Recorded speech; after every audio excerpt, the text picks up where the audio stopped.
스스로 나의 구주 삼고. 감사합니다. 예. 우리 지휘자님이 굉장히 열정적이시네요. 예. 그래서 오늘 찬양에 너무 감동 많이 받았고요. 또 하나님이 정말 기뻐하실 것 같아요. 예. 귀한 찬양, 어떤 예물보다 더 값지게 하나님께 올려드렸습니다. 제가 인사 가르쳐 드렸죠. 예. 제가 가고 나서도 여러분들끼리 그렇게 물어보세요. 오늘 여러분 어떠십니까? 그러면 좋습니다 이렇게 하시는 겁니다. 물어보는 사람이 없으면 어떻게 해야 돼요? 거울 앞에 서 가지고 자기가 자기한테 물어봐야 되죠. 어떤 분들은 저보고 무슨 화장품을 쓰느냐 그러는데 저는 화장품 쓰는 거 없고 매일 새벽에 거울 앞에 서 가지고 제가 저한테 문안해요. 오늘 하루 어떨 것 같습니까? 좋습니다. 그만큼밖에 안 좋아요. 오늘 하루 어떨 것 같습니까? 좋습니다. 오늘 하루 어떨 것 같습니까? 좋습니다. 이걸 제가 매일 3번씩 하고 탁 나옵니다. 그러면 진짜 선포를 했으니까 정말 좋아져요. 그래서 이번 하고 끝내지 마시고 다른 사람들하고 하시고 또 자기한테도 하시고 그렇게 하시기 바랍니다. 한번 해보겠습니다.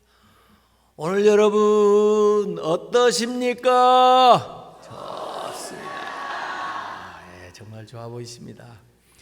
이번 부흥회 어떠셨습니까? 좋습니다. 이렇게 해서 제가 또 칭찬도 받아보고 그런 거죠. 그 변화에 대한 이야기를 했잖아요. 그래서 그 고양이가요 쥐를 쫓아가는데 쥐들이 막 다 쥐살려 도망가고 그 중에 좀 느린 쥐가 잡혔어요 고양이한테. 그러니까 다른 쥐들이 다 걱정할 거 아니에요. 아유 친구 죽었네 어떡하나. 그런데 이제 고양이가 그 쥐를 탁 물어 뜯으려고 달려드니까 째려보면서 쥐가 멍멍 그러면 갑자기 쥐가 개소리를 하니까 고양이가 놀래가지고 발을 뗀 사이에 이제 도망갔어요. 그래서 친구들이 어떻게 살아왔어 죽은 줄 알았더니 그랬더니 이렇게 험악한 시대에는 외국어 하나쯤 알아둬야 돼. 이 변화에 민감하지 않으면 안 됩니다. 다른 고양이인가 봐요. 하도 고양이 쥐들이 빨리 도망다니까 겨우 하나 쫓아갔는데 그 쥐도 역시 쥐구멍으로 들어갔어요. 근데 막다른 골목이에요. 더 도망가지 못하고 쥐가 이제 구멍 안에서 고양이를 가기를 이제 기다리는데 가만히 있었더니 밖에서 멍멍 야옹 난리가 나더니 갑자기 조용해지는 거예요. 그래서 그 쥐구멍에 있던 그 쥐가 개가 와서 고양이를 쫓았나 보다 이렇게 생각하고 슬그머니 쥐구멍에서 나오는데 기다렸다는 듯이 고양이가 탁 잡습니다. 그러면서 고양이가 뭐라는지 아세요? 요새같이 불경기에는 외국어 하나쯤 알아야 돼. 이번에는 고양이가 개소리를 했던 겁니다. 자고로 변화해야 됩니다. 그래서 제가 3가지 변하는 걸 얘기했는데 강한 것에서 부드러운 것으로 변화가 일어나야 된다. 그래서 다윗이 일찍이 꽃미남의 원조였는데 그분이 그 챔피언 그 골리앗을 물리친 얘기를 했습니다.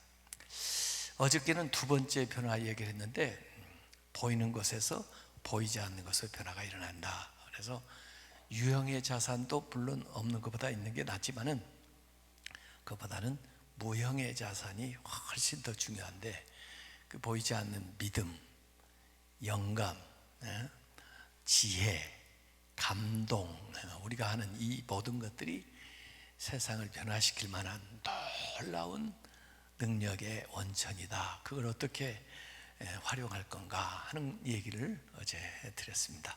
오늘 마지막 3번째는 외면에서 내면으로 변화가 일어난다. 그래서 밖에도 물론 치장도 하고 단장도 하고 신경도 써야 되지만 이제 21세기는 내면을 잘 가꿔야 된다, 그죠? 내면, 내 마음을 잘 다스려서 그 다음에 안에서부터 밖으로 이렇게 나아가는, 이걸 뭐라고 하냐면요, 파문형 경영이라고 그래요. 파문형, 파문, 연못에다 돌을 턱 던지면 퐁당 빠지면서 파문을 일으키면서 나가거든요.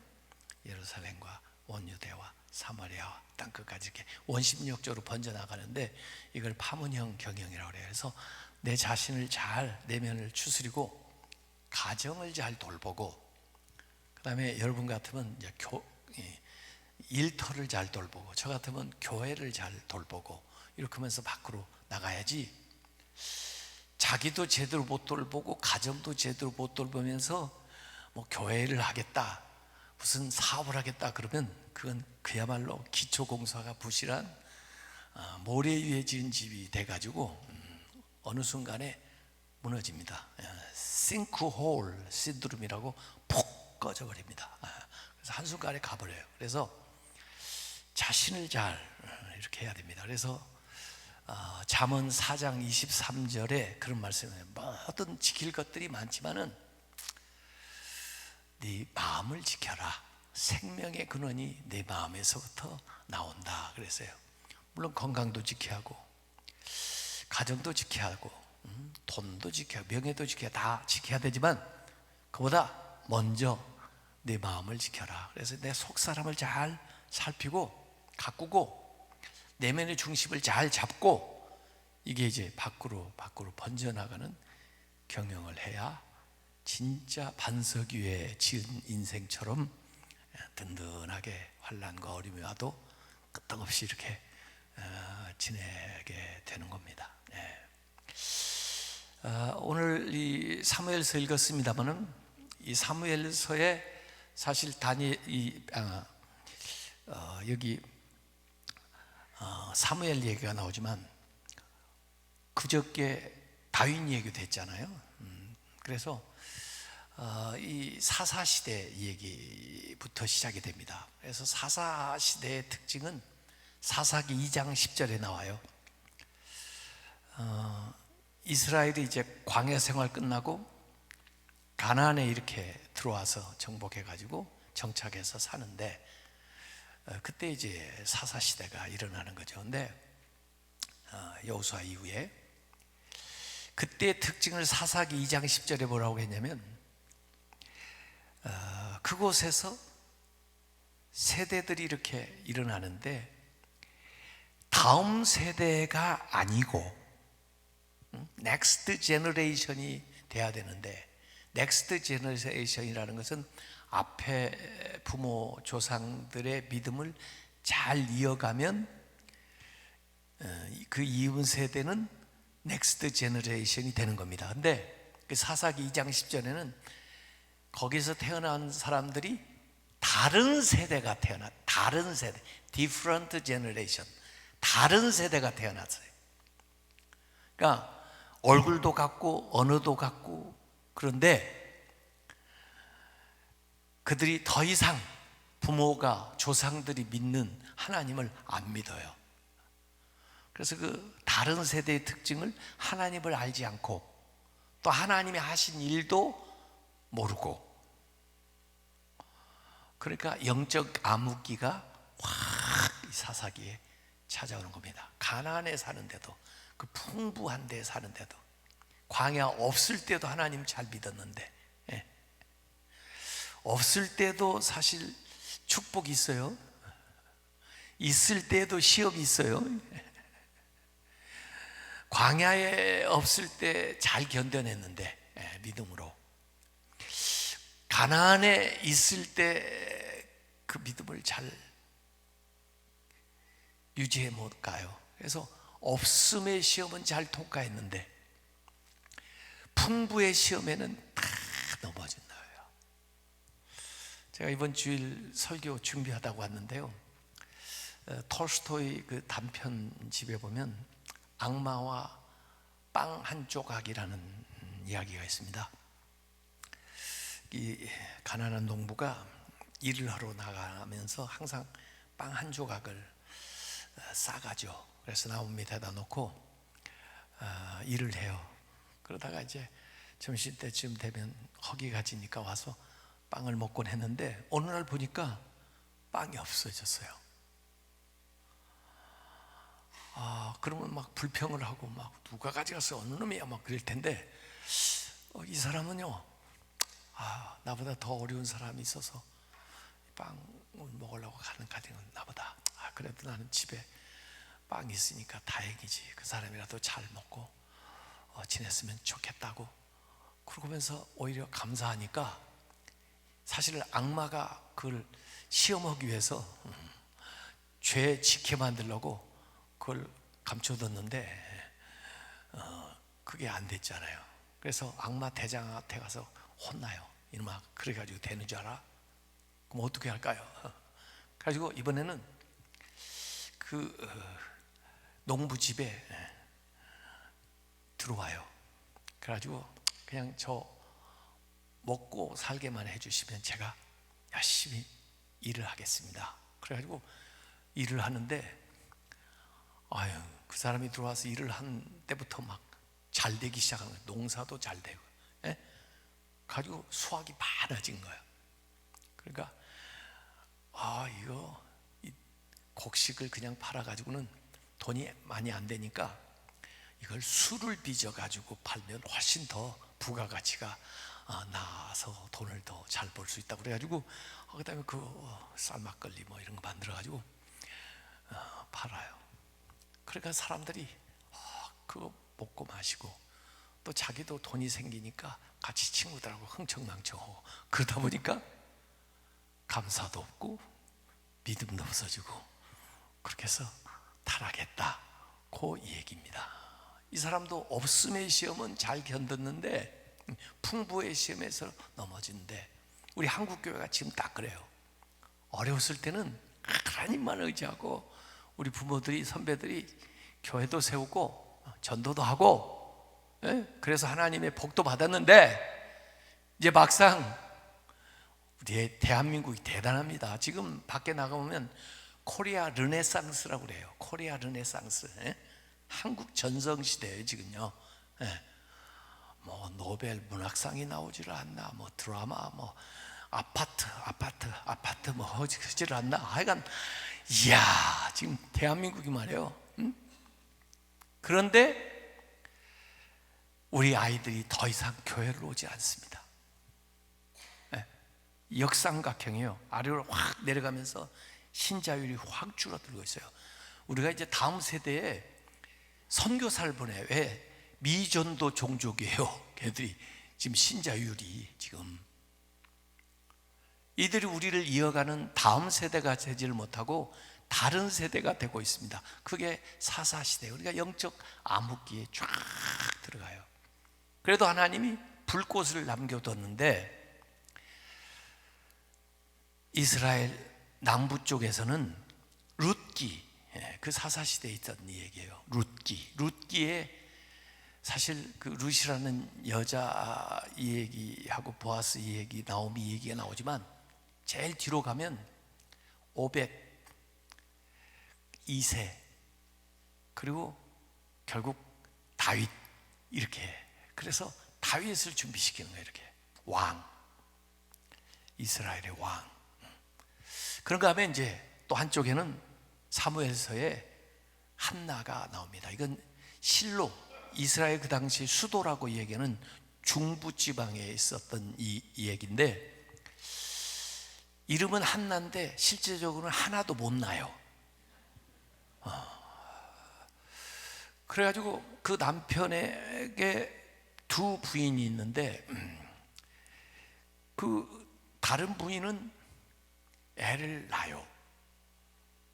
그러니까 그 여자만 보면 그 여자가 분이 나는데 실제로 분이 나요. 그 여자만 만나면 얼마나 화가 나는지 모르겠어. 그렇다고 해서 사라처럼 그 하갈하고 싸우질 않습니다. 상대를 하면 그 상대방을 키워주는 것이 되기 때문에 절대로 상종을 안 합니다. 한나는 그리고 누구하고 맞짱을 뜨냐면 하나님한테 가서 하나님한테 가서 하소연을 합니다. 하나님. 이야, 이 대단한 여자예요. 하나님한테 가서 기도를 하는 겁니다. 그리고 결국 하나님과 심정이 통했다고 그랬어요. 여러분, 기도는요 하나님하고 마음이 통하는 겁니다. 하나님하고 마음이 통해버리면 끝나는 거예요. 그냥 우리가 기도하면 어떤 때는 막 이렇게 통하는 게 느껴져요. 하나님, 그러면 되는 거예요. 그래서 이 여인이 기도하는데, 여기 대제사장 엘리는 이 영적 분별력이 좀 떨어져 가지고 술주정하는 줄 알았어요. 술 취해가지고.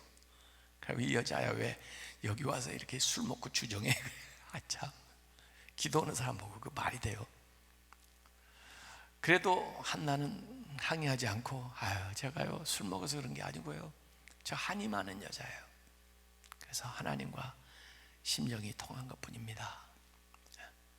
이렇게 이제 이 얘기를 하는데, 이 한나가 기도하다가 뭘 알게 됐냐면, 자기만 자식이 없는 게 아니라 하나님도 하나님 마음에 드는 자식이 없다는 것을 알게 됐습니다. 그래서 내 처지나 하나님 처지나 피차 마찬가지구나. 그래가지고 하나님한테 달라고 기도했던 여자가 드리겠다고 기도를 합니다. 잊지도 않으면서 제가 드리겠으니 저한테 그 자식을 주십시오. 이렇게 해가지고 하나님하고 같이 이제 마음이 통해서 그 집에 이제 사무엘, 하나님이 들으셨다 하는 건데, 그 아들이 태어나는 이야기가 사무엘서에 딱 시작에 나오는 겁니다. 이 사람이 이스라엘의 킹메이커가 되는 겁니다. 그래서 룻기는 킹, 위대한 왕 다윗 이 얘기가 어떻게 시작되는가를 가르쳐주고, 이 사무엘서는 킹메이커, 위대한 마지막 사사이면서 선지자인 사무엘 킹메이커가 어떻게 탄생하는가 하는 것을 얘기합니다. 그래서 제가 오늘 불임은 하나님의 섭니다 이렇게 얘기를 하는 거예요. 왜? 사무엘 같은 사람이 태어나려니까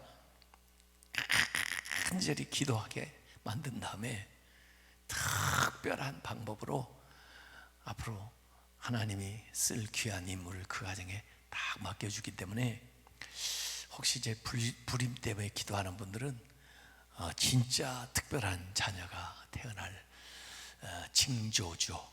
이제 기도만 하면 되는 거죠. 그렇게 해서 되는 건데, 이렇게 가지고 역사가 시작이 됩니다. 그래서 그러나 아직 이제 사무엘은 자랄 때니까 그 엘리 집에서 이제 심부름을 하고 있고, 엘리한테는 두 아들, 장성한 아들들이 있었습니다. 그게 홈리하고 비나스입니다. 그들이 아버지를 도우면서 제사장 노릇을 하고 있었습니다. 그러니까 그 당시에 이제 재정일치 사회니까 이 종교의 그 모습이 그 나라의 모습이나 똑같은데, 이 엘리 대제사장 때 홈리와 비누아스 하는 짓을 보면 정말 영적으로 암흑기라고 볼 수밖에 없어요. 제가 코로나 기간 동안에 한국교회 회개해야 할 7가지 죄라는 책을 썼습니다. 왜냐하면 그 당시에 제가 총회장을 마치면서, 코로나도 재앙이지만은 이 코로나를 그냥 지나가게 해서는 안 되고, 이번 기회에 우리가 철저하게 회개를 해야 잃지만 않고 잃은 것 가운데도 얻는 것이 있지, 진짜 코로나까지 당해가지고 회개까지 안 하면 진짜 빼앗기고 아무 보람도 없이 고생은 그것도 없이 지나가면 안 되겠다. 그래가지고 제가 하나님 앞에 뭘 회개할까요? 그랬더니 하나님이 가르쳐 주신 거 7가지를 제가 적었어요. 요건 반드시 우리가 코로나 때 회개하고 갑시다. 그래서 첫 번째 제가 얘기한 게 영적 남용, spiritual abuse. 한국교회 영적 남용 심각하다. 여러분, 섹슈얼 어뷰스, 또 파워 어뷰스, 권력 남용 이런 말은 들어봤죠. 힘은 항상 미스유스, 잘못 사용할 그 위험성이 있는 거예요. 그래서 권력자들이 그걸 잘못 사용, 사람을 박해하거나 사람을 어렵게 하거나 이럴 수 있거든요. 근데 영역도 스피리추얼 파워거든요. 목사가 스피리추얼 파워를 가지고 있는데 이걸 가지고 교인들을 억압하거나 위협하거나 율법적으로 또 자기들만 특별하다고 엘리트주의로 나가면 어떻게 되겠어요? 그거 전부 영적 남용입니다. 그 현상이 많이 보였거든요, 한국교회. 그래서 요거 철저히 회개해야 된다.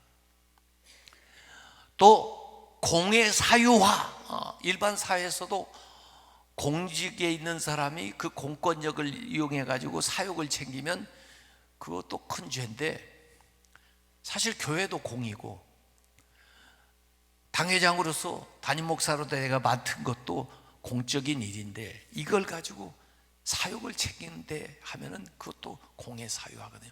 요거 회개해야 된다. 뭐 이런 식으로 해가지고, 그리고 요새 교회 모임이요, 남전도회 여전도회, 말만 남전도회 여전도회지 다 친목회가 돼버렸습니다. 전도는 안 하고. 아니 뭐 축구하면서도 선교회라고 그러고, 요새는 바둑하면서도 선교회라고 그러고, 무슨 거기 선교라는 말을 좀 안 붙였으면 좋겠어요. 다 친목회가 돼버렸어요. 끼리끼리 믿는 사람들끼리 모여가지고 개토화해 돼버린 거예요. 안 믿는 사람을 향해서 나가야 되는데 그러질 않아요. 그래서 한국교회는 침묵 과다 신드롬 회개해야 됩니다. 심지어 여기는 그렇지 않지만은 어떤 교회들은, 어떤 교단은 송사가 많이 있어요. 이게 송사 신드롬, 고소 고발해요. 교회 일로, 교단 일로, 사회법에. 그래가지고 헌금 갖다 거기 변호사 사느라고 다 쓰고. 이야, 정말. 그래서 그리고 기독교가요, 이렇게 힘이 있고 많아지다 보니까 너무 무례한 기독교가 됐어요. 안 믿는 사람들이 볼 때 우리 목이 너무 뻣뻣한 거예요, 지금. 이런 7가지를 제가 써놨는데 우리끼리 보고 회개하자고 쓴 건데, 재작년에 제가 전화를 받았어요. 무슨 전화를 받았냐면 10월 9일 한글날에 우리나라에, 저도 그런 게 있는지 몰랐는데 그 해에 출간된 책들을 교수들 한 150명이 모여가지고 선정을 합니다.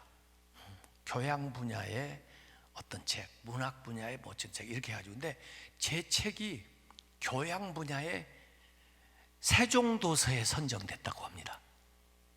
그래가지고 전국에 있는 국공립 도서관에 정부 예산으로 사가지고 그 책을 보내주는데, 다름 아니라 한국교회 회개해야 될 7가지 죄가 선정됐다는 이야기를 제가 들었어요. 기분이 좋았겠어요? 별로 안 좋죠. 아니 어쩌자고, 이게 국공립 도서관에 들어간대. 우리끼리 보고 그냥 회개하려고 그랬는데. 그런데 안 믿는 사람들, 교수들이 보니까, 이게 믿는 교수들이 본 게 아니에요. 맞아, 교회는 이걸 고쳐야 돼, 그렇게 생각을 했나 봐요. 이야, 여기 홈리와 비너하스가 전부 이게 뭐 성직이 권력이 돼가지고요, 사람들을 강탈하고 좋은 거 하나님 앞에 제사 제물 드리려고 하면은 좋은 건 자기들이 거두어다 먹고 그냥 별로 안 좋은 부위만 갖다가 그냥 불태워 드리고, 심지어 음란한 짓도 하고, 하여간에 공을 사유하고 영적으로 남용하고 이런 일들이 거기에 벌어지니, 이게 어떻게 하나님이 그들 가운데 역사할 수 있겠습니까? 그래서 사무엘상 4장에 보면은 블레셋이 쳐들어와가지고 전쟁을 해요. 처음에는 4,000명이 나갔습니다. 4,000명이면 충분히 이길 줄 알았는데 4,000명이 졌어요. 그리고 돌아왔어요. 그랬으면 뭘 잘못했나 하고는 회개해서 근본적인 대처를 하면 좋은데, 내면을 살펴야 되는데 그들은 그냥 이성적으로 합리적으로 생각하는 거예요. 그래서 에이, 군인이 적어서 졌나 봐, 이번에는 좀 모아봐. 그래가지고 3만 명을 모집을 했습니다. 그리고 그냥 나가지 말고 이번에는 법궤를 가지고 가자. 가지고 법궤를 메고 나갑니다. 법궤가 나가니까 자동적으로 홈리와 비느하스가 제사장이니까 거기에 따라 나갑니다. 가지고 막 3만 명이 나오니까 블레셋이 처음에는 겁먹었어요. 아유, 저들 신들 앞세우고 저 뭐 3만 명이나 나왔대. 그래가지고 겁먹었는데 어차피 전쟁 벌어졌는데 이판사판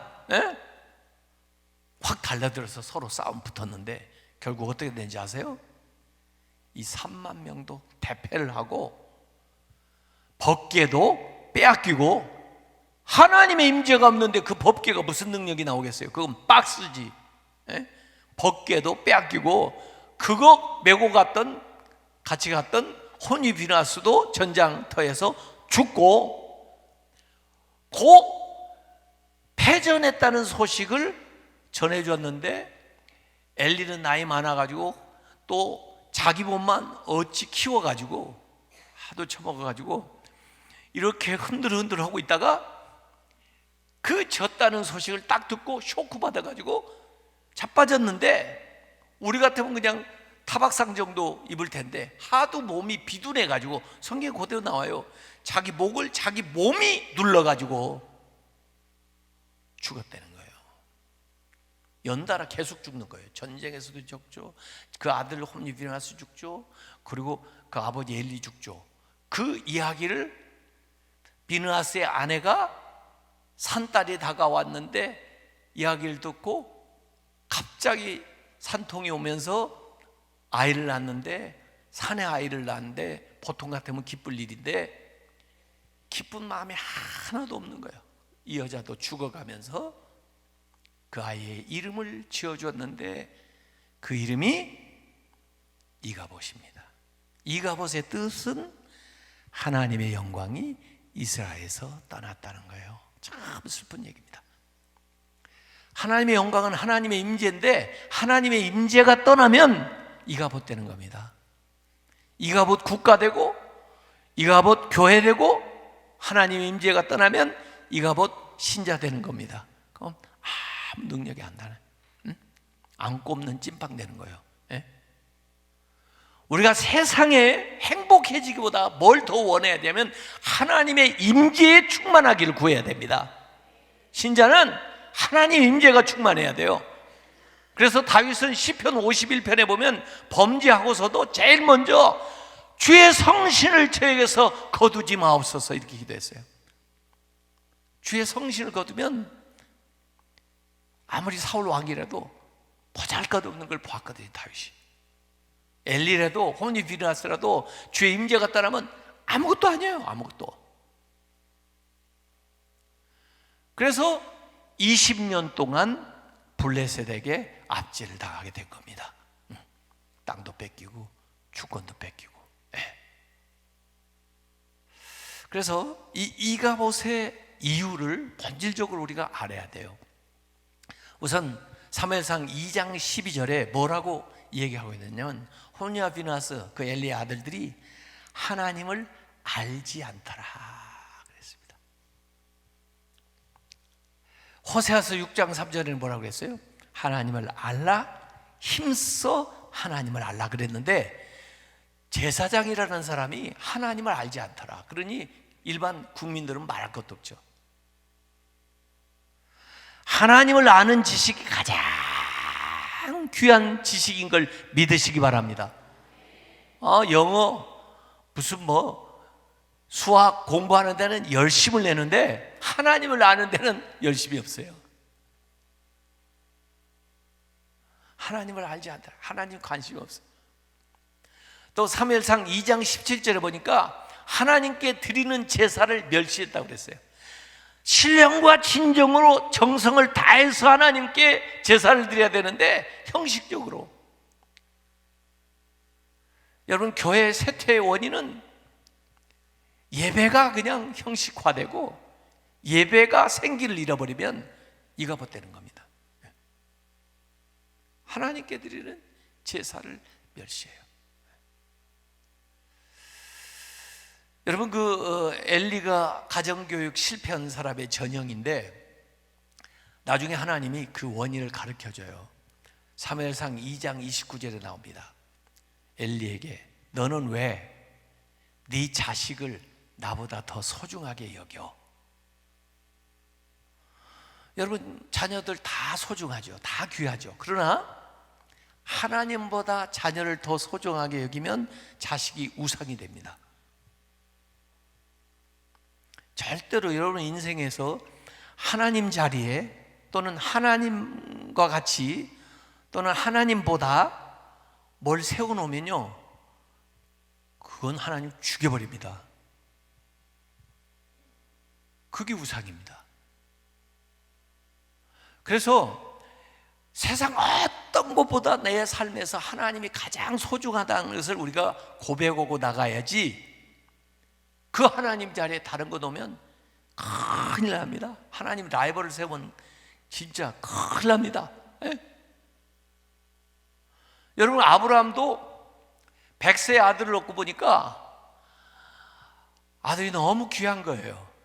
그러면 시험이 오는 겁니다. 자기도 하나님이 더 귀한지 아들이 귀한지 잘 헷갈려. 그러면 시험 오는 겁니다. 받쳐봐. 그러면 확실히 알잖아요.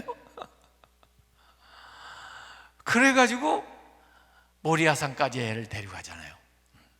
그래도 아브라함은 합격을 했습니다. 그래도 네가 나를 더, 네 아들이 귀한 건 알지만 나를 더 소중하게 여기는구나. 그래서 합격. 그래서 아브라함도 합격받았지만 이삭도 그 자리에서 알게 됐습니다. 세상에 우리 아버지가 자기보다도 나를 소중하게 여기시던데 우리 아버지에게 나보다 더 소중한 분이 계시는구나. 이걸 이삭이 알게 된 거예요. 그게 신앙교육이에요. 여러분이 자녀들에게 뭘 가르쳐 주겠습니까? 내 인생은 내 인생에서 나보다도 더 소중한 사람이다. 그러나 나에게 너보다 더 소중한 분이 있다. 그분이 하나님이다. 너도 뭐 나를 좋아하고 사랑하고 다 좋은데 하나님을 제일로 알고 살아야 된다. 이게 가정교육의 성공이에요. 그러지 않으면 시험 옵니다. 거기에서 시험 옵니다. 시험거리를 만드는 거예요. 그게 전부 물질을 거기다 놓는다든지 어떤 명예를 갖다 놓는다든지 또 여러분의 어떤 습관을 갖다 놓는다든지 여러분 좋아하는 무슨 취미를 갖다 놓는다든지 하나님 자리에다 놓으면 큰일 납니다. 거기서 시험이 다 옵니다. 그래서 확실하게 정리하고 가야 돼요. 사무엘상하 책의 키 열쇠가 되는 성경 구절이 있습니다. 그게 사무엘상 2장 30절입니다. 그게 무슨 말씀이냐면 나를 존중히 여기는 자를 내가 존중히 여기고 나를 멸시하는 자를 내가 경멸히 여기리라. 그 말씀입니다. 우리의 인생은 하나님에 대한 태도에 달려있다는 겁니다. 하나님을 높이면 하나님이 여러분을 높여줘요. 하나님을 우습게 알면 하나님이 내친다는 거예요. 그게 사무엘상하의 열쇠 구절이에요. 다윗이 하나님을 높였더니 하나님이 위대하게 만들어요. 사울이 교만하게 행했더니 하나님이 그를 낮춰요. 사무엘이 하나님을 높였더니 한나가 하나님을 높였더니 그들의 인생을 위대하게 만들어줘요. 엘리와 호니와 비나스가 하나님을 멸시했더니 하나님이 그를 내치는 거예요. 그게 사무엘상하 이야기예요. 우리에게 가르쳐 주는 거예요. 인생은 하나님에 대한 태도에 달려있다.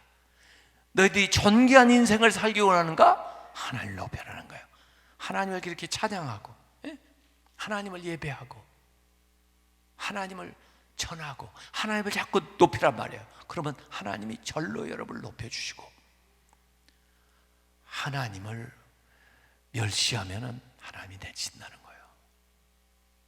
그래서 이가봇의 첫 번째 이유는 뭐냐면 하나님을 알지 않고 하나님께 드리는 제사를 멸시하고 자기 자식을 하나님보다 더 소중하게 여기고 하나님을 멸시했더니 이가봇 되는 겁니다. 이가봇 된 두 번째 원인은 사무엘상 3장 1절에 나와요. 이 엘리 제사장 때 말씀이 희귀하고 비전이 없었다 그랬어요. 말씀이 잘 안 들려요. 그리고 비전이 안 보여요. 그러면 영적으로 암흑기가 오는 겁니다.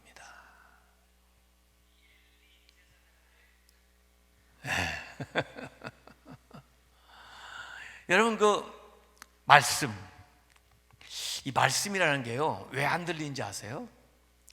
말씀도 인격이시기 때문에 말씀을 환영을 해야 말씀이 들려요. 어떤 분은 하나님의 음성을 들었다는데 왜 나는 안 들리지? 하나님 말씀을 자꾸 이렇게 환영을 하면, 순종을 자꾸 하면 말씀이 풍성해져요. 근데 말씀을 자꾸 대적을 하고 순종을 하지 않고 귀담아 듣지 않으면 말씀이 점점 사라져서 희귀하게 되는 겁니다. 말씀을 대접해야 돼요. 그래서 저는 말씀 대접을 하는 거예요. 말씀 대접. 제가 여기 와서 목사님을 이렇게 대화하니까 목사님이 얼마나 말씀을 잘 받아주고 얼마나 하스피탈리티, 환대를 하시고 그러니까 제가 자꾸 오고 싶잖아요. 친하게 지내고 싶잖아요. 그런 겁니다, 사람이라는 게. 그런데 오는지 마는지 모르고 별로 반가워하는 것도 같지도 않고 환영받지 못하면 거기 왜 오겠습니까? 떠나지. 하나님 말씀이면 마찬가지예요. 하나님 말씀이 왜 사라지는가? 어떻게 하면 하나님 말씀이 풍성해지는가? 그건 말씀을 대하는 태도에 달려있는데 말씀 대접을 하라고요. 하나님 말씀에 걸맞는 대접을 하라고요. 그러면은 말씀이 점점 풍성해지고 역사가 일어나는데 이 말씀이 사라지니까 비전도 안 보이는 거예요. 이 사무엘이 엘리하고 같은 공간에서 누워 자는데요, 한참 애니까 권하게 자는데 사무엘아 사무엘아 하는 음성이 들립니다.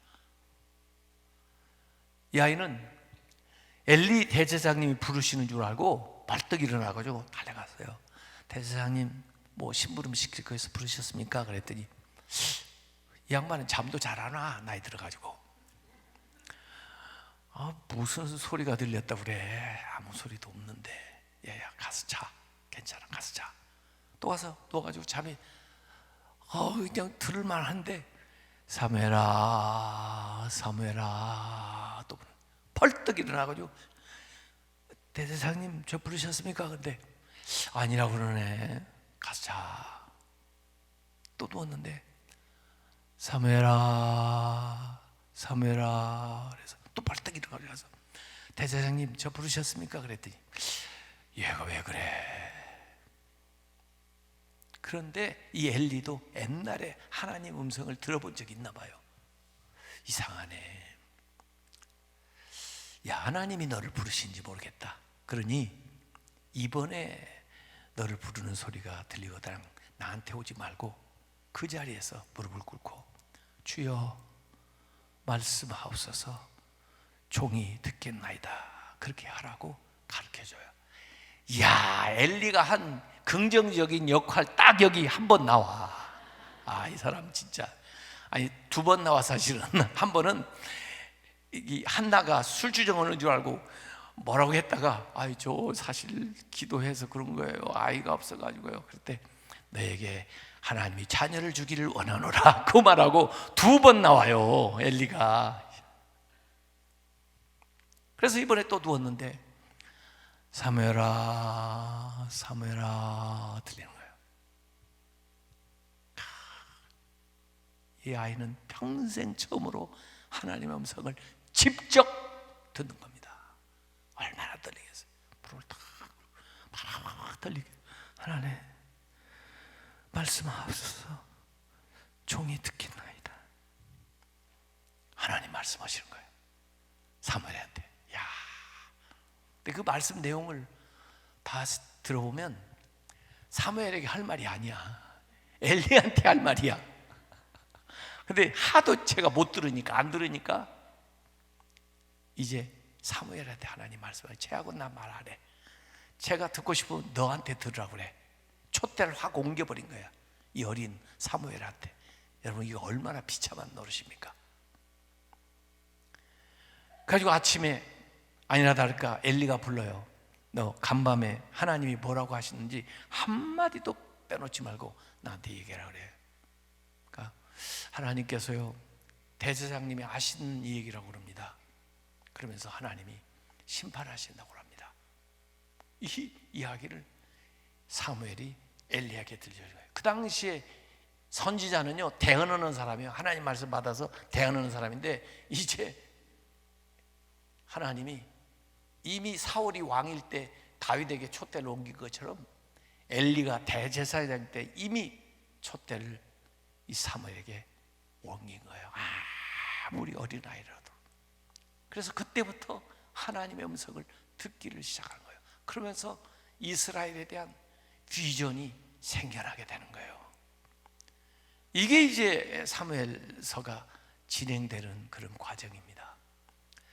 여러분, 전쟁에 졌을 때도 조그마한 재난을 당했을 때, 남이 그런 일을 당했을 때 판단하면 안 돼요. 그건 몰라요.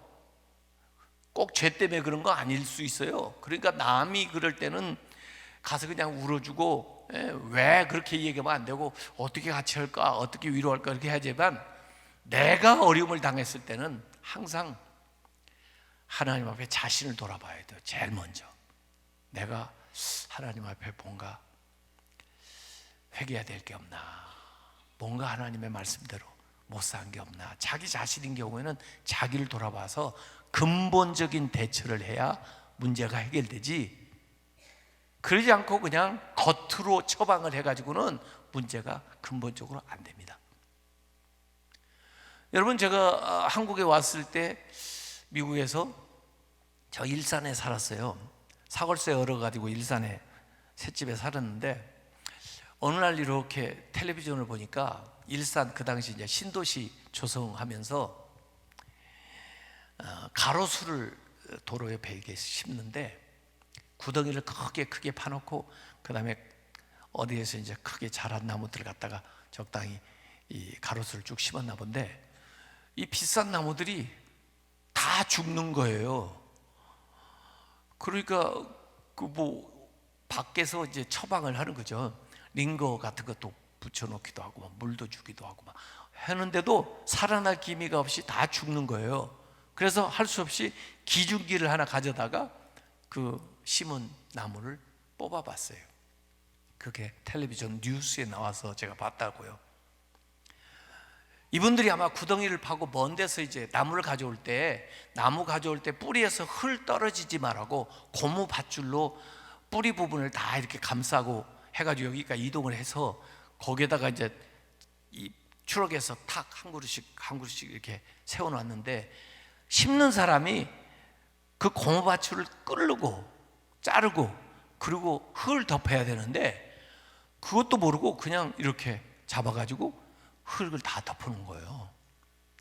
그러니까 얼마간 지나다가 흙을 더 뿌리를 내리지 못하니까 썩어가지고 나무가 죽는 거예요. 밖에서 아무리 처방을 해도 살릴 수가 없어요. 근데 그날 심은 게 다 그렇게 죽은 거예요. 그러니까 뉴스에 나오죠. 나무에게 중요한 건 뿌리예요. 뿌리가 건강해야 나무가 건강해요. 뿌리가 안 보여도 뿌리를 살펴야 되는 거예요. 자동차가 가다가 어디 쓰면은 본네트라고 그러죠. 그걸 이걸 열고 엔진을 살펴봐야지, 밖에를 백날 살펴봐야 아무 소용이 없는 거예요. 내면의 문제란 말이에요. 근본적인 처방을 해야 된다는 거예요. 나무는 뿌리를 땅에 두고 사지만은 우리 인간은 뿌리를 하늘에 두고 삽니다. 여기 뿌리가 있잖아요. 잔뿌리. 많이 빠진 사람도 있고 뭐 탈색이 된 저 같은 사람도 있지만, 그래도 우리는 하늘에 뿌리를 두고 하나님과의 관계를 통해서 힘과 능력을 얻어가지고 살아가는 거예요. 그래서 근본적인 걸 살펴야지, 군대가 조금 나가서 졌나 봐, 무기가 부족해서 졌나 봐, 법궤를 한번 가져가 보지, 아무 소용없는 노릇이에요. 왜 이렇게 사람들은, 공부 많이 한 사람은 전부 이성적인 합리적인 처방만 하고 신앙적인 근본적인 결단을 안 하는지 모르겠어요. 그러다 보니까 이가봇 하나님의 영광이 떠나는 일들이 일어나게 됐습니다. 그래서 20년 동안 압제를 당하는데, 그 사이에 사무엘이 하나님의 음성을 들으면서 점점 이제 잘하는 거죠. 그래서 아마 20, 30대가 됐을 거예요. 그래서 이 사람이 오늘 사무엘상 읽었던 7장의 일이 나오는 겁니다. 사람들을 미스바로 모이라고 다 전가를 보냈어요. 미스바. 이곳에 모여가지고 3가지 운동을 일으켰습니다. 첫 번째 운동이 뭐냐면 헌신 운동을 일으켰습니다.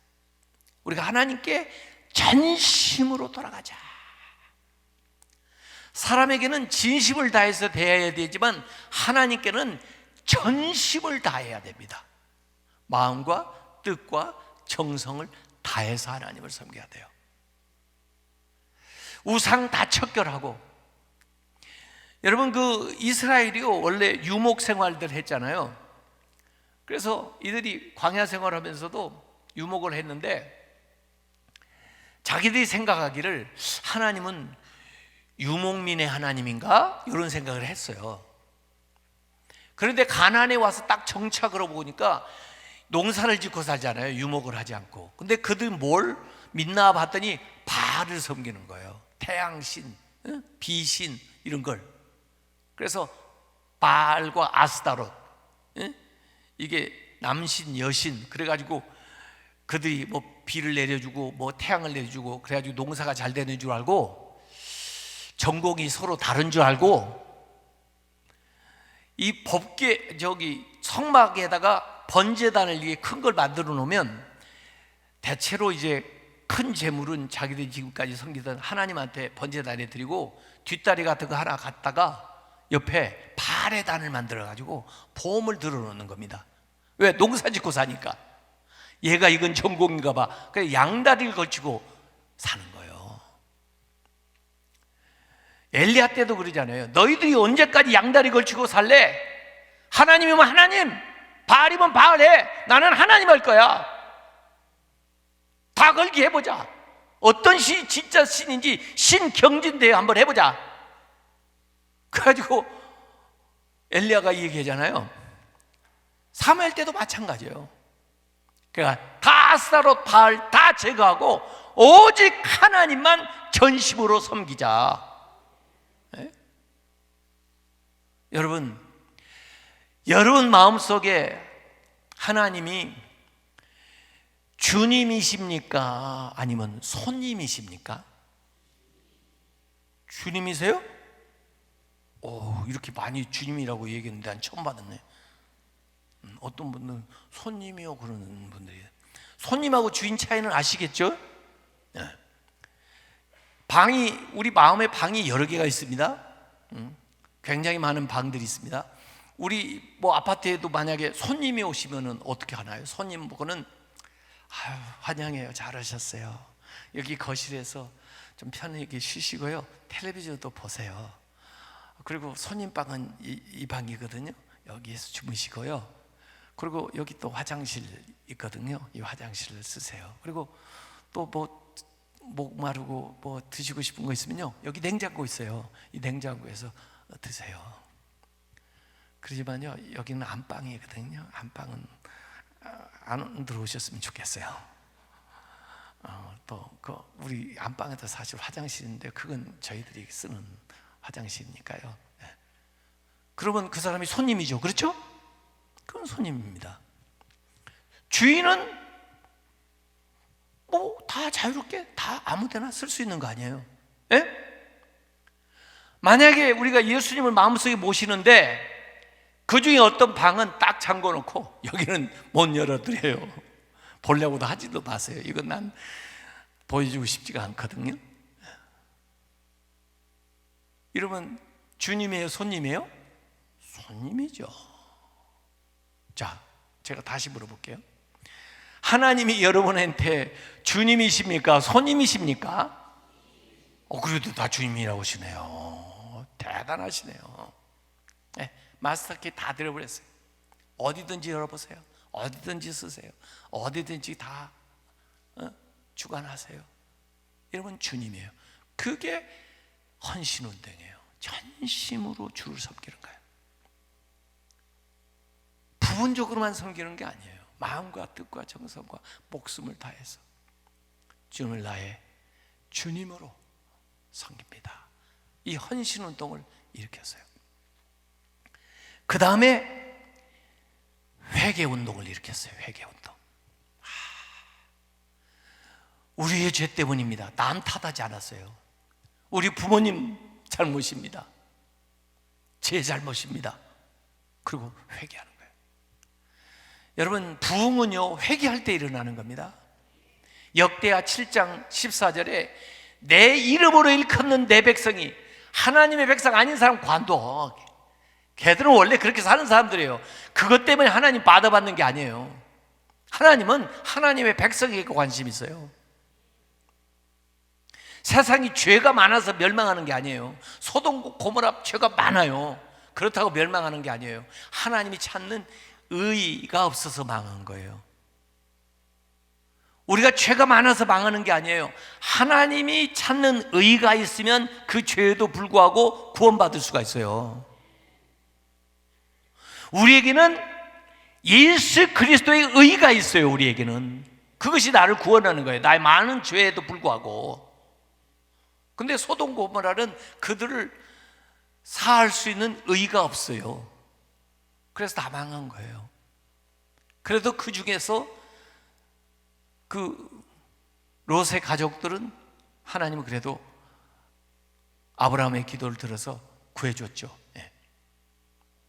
여러분, 내 백성이 악한 길에서 떠나 하나님의 얼굴을 구하면 하나님이 하늘에서 듣고 그 기도를 들어서 그 땅을, 그 죄를 사해주고 고쳐준다. 그게 역대하 7장 14절 말씀이에요. 그래서 역대 일어났던 모든 부흥운동은 회개에서 비롯됩니다. 하나님이 제일 좋아하시는 게 회개예요. 회개의 제물을 좋아하시는 거예요. 이 세상에 살려면 사실은 매일 회개해야 돼요. 저녁마다 살펴서. 이 광산에서, 탄광에서 일하는 분은요, 아무리 깨끗이 하려고 해도 탄가루가 막 날려들어서 자기도 모르는 사이에 다 그냥 옷까지, 몸 안에까지 검정 이런 걸로 되는데 딱 두 군데만 반짝거려요. 어딘지 아세요? 눈. 왜? 닦아주니까. 그 다음 치아 닦아주니까. 물로, 눈물로.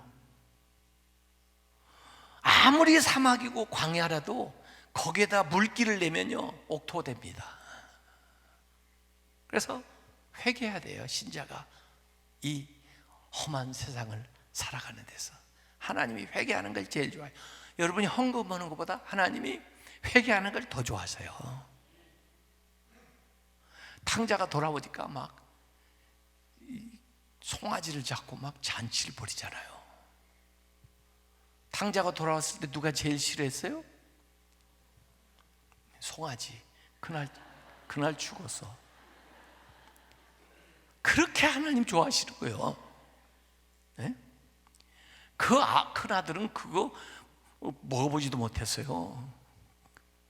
그만큼 하나님이 좋아하시는 거예요. 제가 미국에서 큰 미국 교회에 부목으로 들어가 가지고 거기에 이제 한국 사람들 교구를 만들기 위해서 이제 개척을 했는데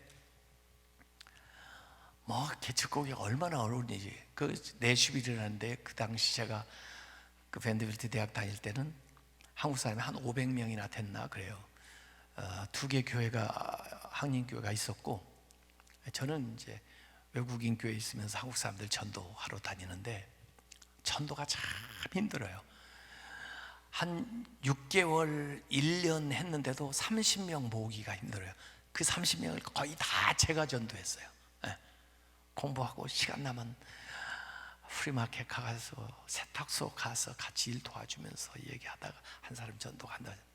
한 30명 됐는데 어느 날 전화가 왔어요. 목사님, 갈보리 교회 목사님 맞으세요? 그래서 저 그렇습니다.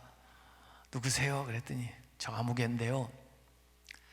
목사님, 제가 이번 주부터 목사님 교회 나가려고 생각하는데 제가 교회 가도 폐가 안 되겠습니까? 그래요.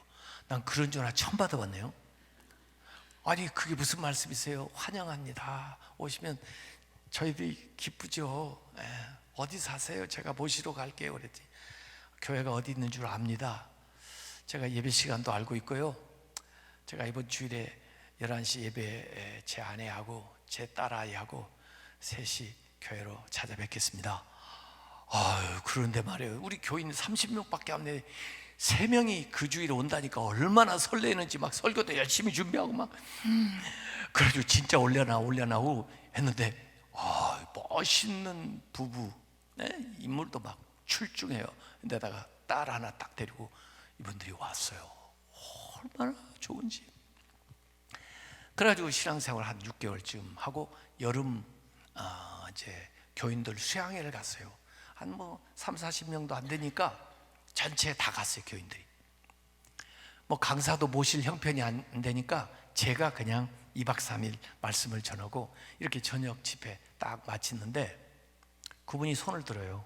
목사님, 간증 이런 거 하면 안 됩니까? 그래서 이제 난 시간 다 끝났으니까 간증이고 뭐고 자유롭게 하세요. 그랬더니 그분이 딱 나왔어요. 가지고 목사님, 제가 이 교회 갈보리 교회 나올 때 목사님한테 허락받고 나온 거 아시죠? 그래서 그랬다고. 맞다고. 사실은요, 제가 우리 아버지 따라서 중학교 때 미국으로 이민 왔거든요. 그런데 제가 참 이상해요. 저희 아버지는요, 사실 저쪽 장로교회 장로님이에요. 그런데 제가요, 어떻게 고등학교 때 어떤 여자 만나가지고요, 어떻게 살다 보니까 애를 하나 낳고요, 결혼도 못 했는데요, 그렇게 됐어요. 근데 계속 좀 살았으면 괜찮은데 또 그 여자하고 또 헤어지고요, 제가 대학교 나오면서 또 다른 여자 또 만나가지고요, 결혼해가지고 살다가 또 헤어졌어요. 애 하나 낳고. 그리고 또 다시 이 여자를 만나가지고 사가지고 애를 이렇게 낳는데, 자기는 어려서부터 교회 아버지를 따라다녀서 교회 가고 싶어가지고 그 장로교회를 가면은 아버지가 이놈아, 교회 나오지도 마라, 이놈아, 부끄럽다 이놈아, 그래가지고 교회를 못 간다는 거예요. 그래서 너무 교회를 가고 싶은데 가지를 못해가지고 어떡하라 생각해가지고 개척교회를 가자. 그러면 교인들이 적어가지고 욕할 사람이 적을 것이다, 그렇게 생각해가지고 나는 내가 설교가 좋아서 나왔다는 줄 알았더니 교인이 적으니까 나를 모를 거다. 그러고는 그래도 목사님한테 허락은 얻고 나와야지. 그래가지고 자기가 허락을 얻고 여길 나왔다는 겁니다. 그래서 자기도 모르겠대. 그 사람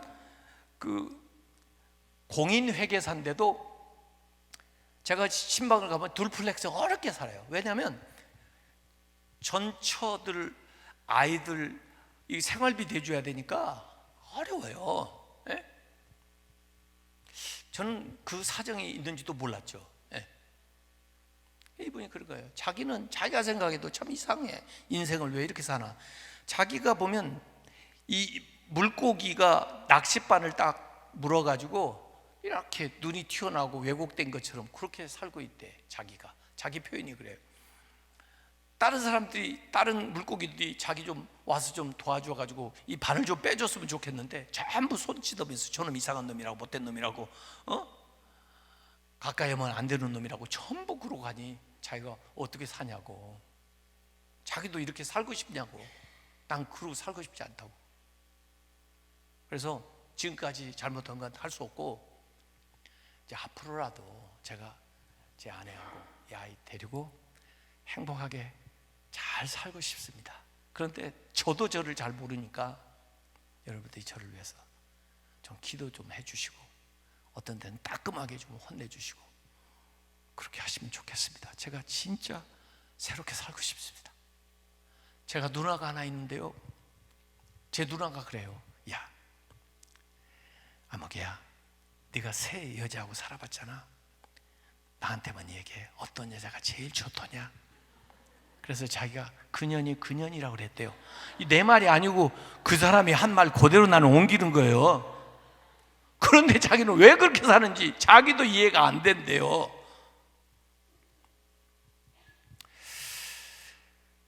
제가 그걸 듣고 앉았는데 이게 참 이걸 어떻게 수습해야 되나 난감하더라고요. 그런데 우리 교인 중에 한 사람이 그 밴드빌트 대학의 포스트 닥터, 저기 듀크 대학에서 PhD를 하고 와서 포스트 닥터 하는 부부, 참 모범적인 부부인데 그 남편이 나왔어요. 집사님 나와가지고, 형제님 너무 고마워요. 그렇게 마음을 열고 우리를 믿고 얘기해 주셔서. 그런데요, 사람들을 저를 칭찬하고 그런 사람도 있던데 저 형제하고 똑같은 사람입니다. 제가 저쪽 대학 다닐 때요, 저도 어떻게 눈이 집혀가지고 이 미국 여자가 그냥 그 좋아 보여가지고 매일 쫓아다니고 그러는 바람에 제 안에 마음 많이 아프게 했습니다. 회개하고 돌아왔지만은 저도 연약하니 형제하고 나하고 약속합시다. 나는 형제를 위해서 매일 기도하겠습니다. 형제님 나를 위해서 기도해 줄래요? 우리 그렇게 약속합시다. 그러면서 들어가는 거야. 그랬더니 또 다른 사람이 나와가지고 자기는 뭘 잘못했다고 얘기하는데, 난 교인들 그렇게 잘못 많이 하고 사는지 그날 처음 알았어요. 멀쩡하던데. 그래서 막 나와가지고 나는 이걸 잘못했고요, 이걸 뭐 얘기하고요, 이걸 위해서 기도해주고요, 막 그러고 나니까 막 누가 기도를 시키지 않았는데도 막 30여 명이 막 동석으로 밤새 엉엉 울면서 기도를 하는데, 이야, 저는 그게 부흥의 역사인 것을 그때 느꼈습니다. 이게 부흥이지. 그때부터 진짜 교인들이 막 늘어나기 시작하는데 50명, 100명, 150명. 그래서 미국인 교회 사가지고 우리가 이사를 했잖아요. 하나님이 제일 좋아하는 게 뭐냐면 회개하는 거예요. 회개. 하나님의 자녀가 돌아와서 회개하는 거예요. 그게 하나님의 마음이에요. 이 탕자가 아버지한테 돌아왔을 때 형님이 모르는 게 있어요. 형님이 뭘 모르는지 아세요? 지가 아버지 집에 사는 게 얼마나 축복인지를 그걸 모르고 살고 있어요, 이놈이. 이게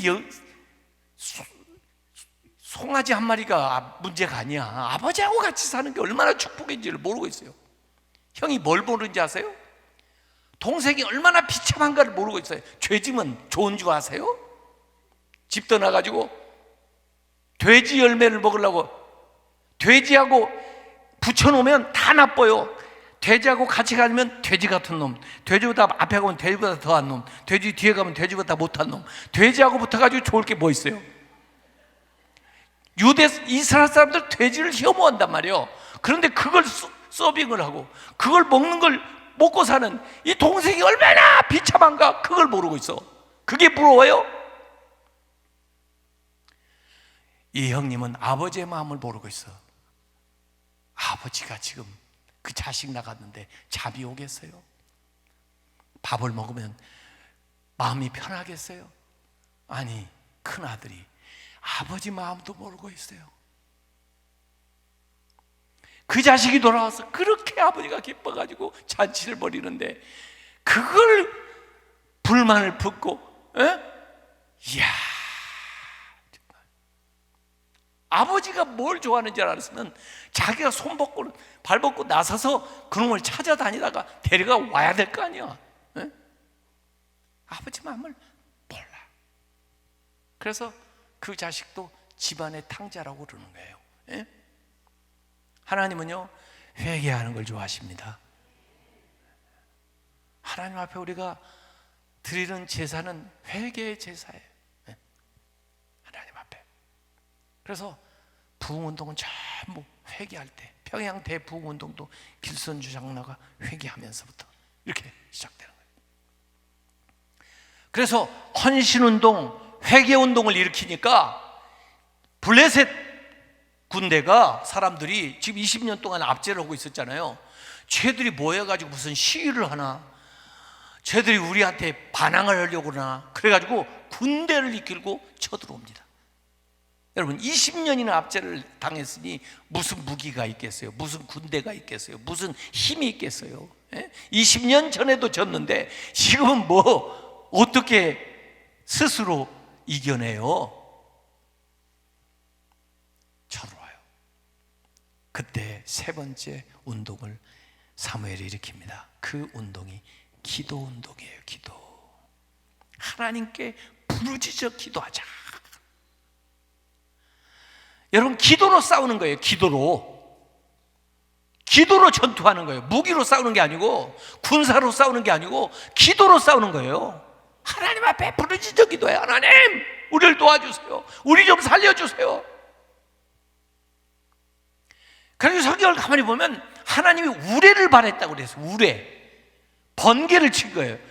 얘들이 칼 가지고 하다가 다 번개 맞은 거예요. 하나님이 대신 싸우는 거예요.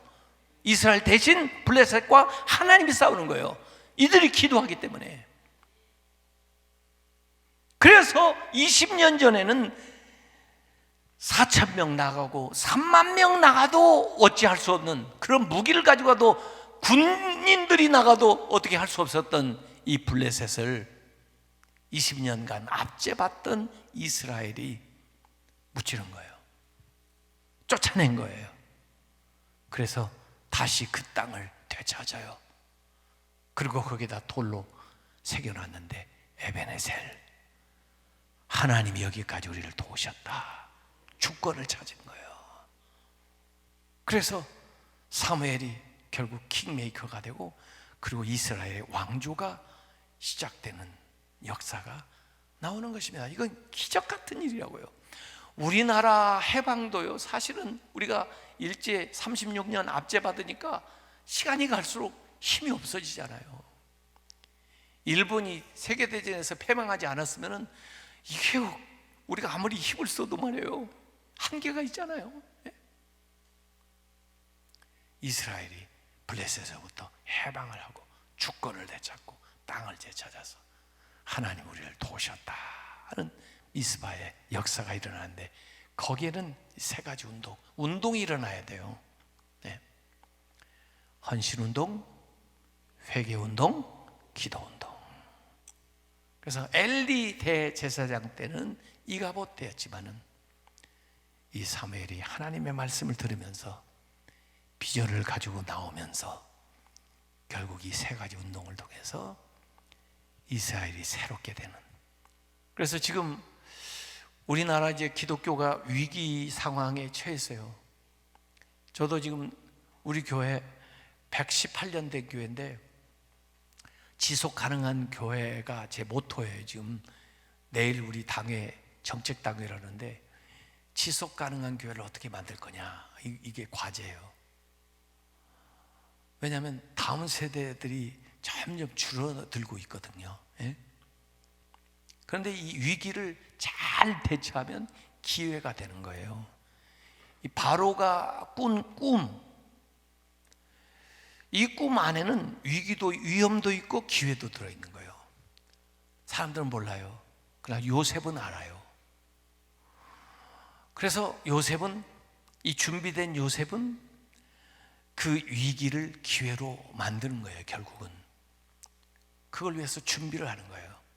그래서 오히려 이를 통해서 놀라운 일들을 만들어내는 주역이 되는 거죠. 요셉이요, 총리도 되고. 그래서 위기는 인물을 만들어내는 거예요. 다윗이 나오듯이, 여기 사무엘이 나오듯이. 그래서 위기 상황이라고 해서 다 기죽을 거 없어요. 이걸 잘 읽어내고 준비해서 대처해 나가면 오히려 큰 기회가 될 수가 있는 겁니다.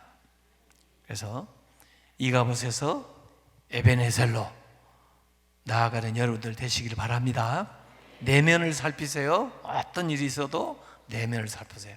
그분들이 신앙생활 잘합니다. 장로님 됐고 그 딸 의사 됐는데 그 사위도 의사 됐더라고 보니까 가지고 그 딸아이가 우리 딸하고 아주 친한 아이인데 그 또 손주들까지 둘을 봤더라고 최근에 보니까 최근까지 우리가 연락을 해요. 그분들이 잘 살고 난 그분 첫째 부인한테 난 딸이 결혼할 때 제가 줄에 섰거든요. 참 곤란하더라고요. 그 부인도 다른 남자하고 결혼해가지고 결혼식에 오고 여기도 세 번째 여자하고 같이 살면서 첫 번째 여자아이 결혼하는데 어떻게 안치해야 되나, 옛날식으로 신랑 엄마 아빠를 안치해야 되나, 지금식으로 아빠 새엄마 새아빠 엄마 이렇게 안치해야 되나, 어떻게 해야 돼요? 현재식으로 해야 돼요. 현대식으로. 내가 혹시 모를까봐 가르쳐 드리는 거예요. 헷갈리더라고요 결혼이. 그랬는데 어쨌든 그런 시기 다 지나고 지금 다 잘 살고 교회, 제가 거기에 개척해놓고 6년 만에 떠나왔지만 교회가 든든히 세워지는데 그 가정이 역할을 잘하고 있거든요. 우리는요 다 부족해요. 다 잘못해요. 그래도 얼마든지 주님의 은혜 안에서 새롭게 다시 시작할 수가 있습니다. 하나님은 그걸 좋아하시는 거예요. 이 시간 한번 같이 기도하겠습니다. 특별히 여러분들 위해서 잠시 기도하고 그리고 예배 다 끝나고 또 기도하도록 할 텐데 여러분들 준비하는 기도도 하시면 좋겠어요. 우리 주여 한번 부르고 여러분 치유를 위해서, 육신도 치유하고 마음도 치유하고 가정도 치유하고 인생도 치유받기 위해서 우리 기도하겠습니다.